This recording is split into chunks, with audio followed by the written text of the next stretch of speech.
Hi, welcome to the class. Again, we are going to do one more activity, and my students, based on this activity, will make some observation, and based on their observation, I am going to ask them few questions. So, guys, shall we start? Yes, sir. Okay.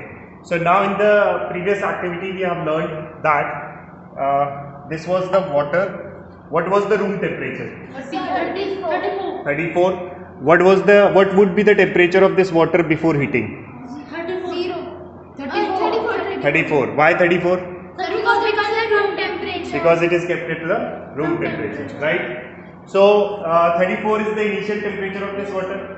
When we start heating it, what the heat will do to the water? It will increase the Very good. So the one function of the heat is to temperature. increase the temperature. Clear? Now second thing. Up till what temperature the heat will increase the temperature? Why 100 degrees Celsius? Because it's the boiling point of the water. Now I'll ask a question, you have to raise your hand. I'll call up your name and then you have to answer, right? So why at 100 degrees Celsius, or what do you mean by that the water boils at 100 degrees Celsius? Raise your hand if you know the answer.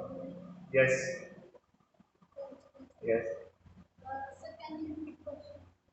When we say that the boiling point of water is 100 degrees Celsius, what do we mean by that? Sir, we mean that the boiling point of the water is still 0 degree to 100 degrees Celsius. No, boiling point of water has to be a single temperature.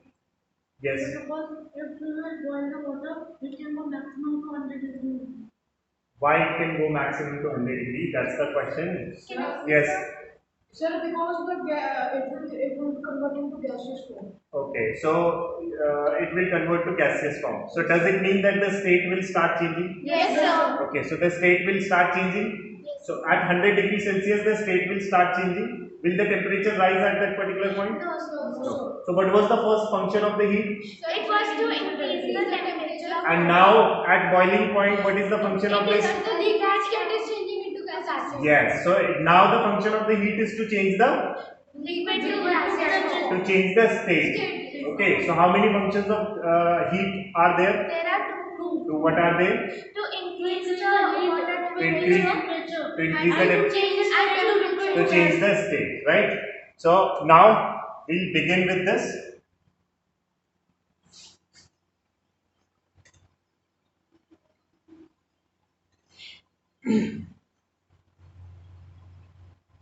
Okay.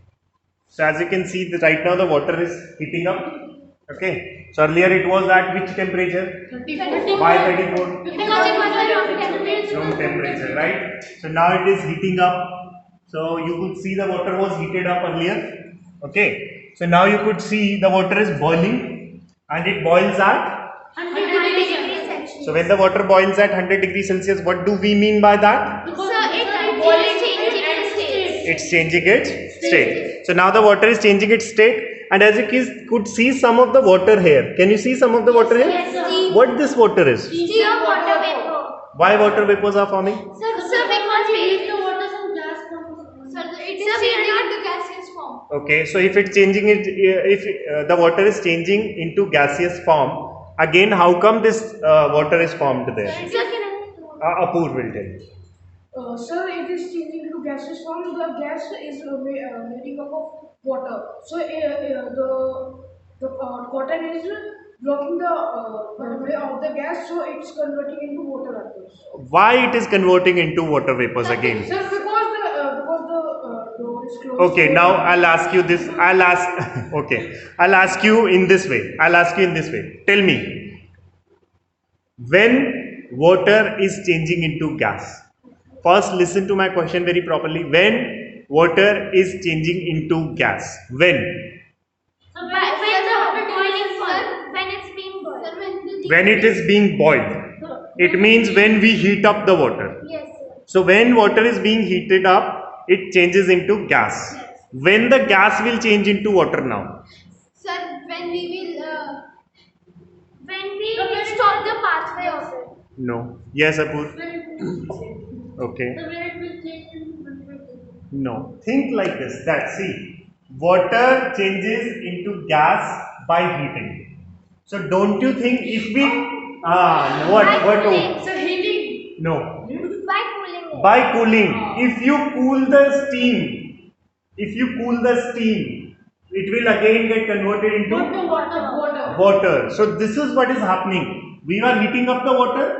Water is getting heated up. It is getting converted into Yes. water vapors or gas. So after heating the water, it is getting converted into water vapors or gas. So now if we want water vapors to convert into liquid, what we have to do? Cooling. And this process where because of the cooling of these water vapors, they get converted into water. This is known as no. Vaporization. No. This is what we call condensation. Condensation. This is what we call Condensation. understood this? So few observations we made. Based on those observations, I asked you some questions. Now let us reach the conclusion part. So what was the conclusion of the activity? Tell me 2-3 conclusion. Okay, Apur, let's begin with you. So, when it reaches to 100 degrees, the water starts boiling. Okay. And when the water starts boiling, it's changing its form. And when it's changing its form, it do not changes its temperature. Okay, very good. Yes. So at 100 degrees Celsius, when the water reaches to 100 degrees Celsius, it stops rising up as the state is changing from liquid to gaseous form. Okay. Yes. By cooling the water, it changes into water. By cooling the, Water vapor. it changes into. Water. And what does this process is known as? Condensation. Very good. Yes. The state is changing in this experiment. Okay. The state is changing. What all states are? The liquid form into gaseous form. Very good. And And cooling gaseous form into liquid form. so gaseous form into liquid form is known as. Cooling. And okay, liquid into gaseous form is known as. Evaporation. No. Liquid into gas or evaporation. Boiling. Boiling. Yes. Got it? Thank you.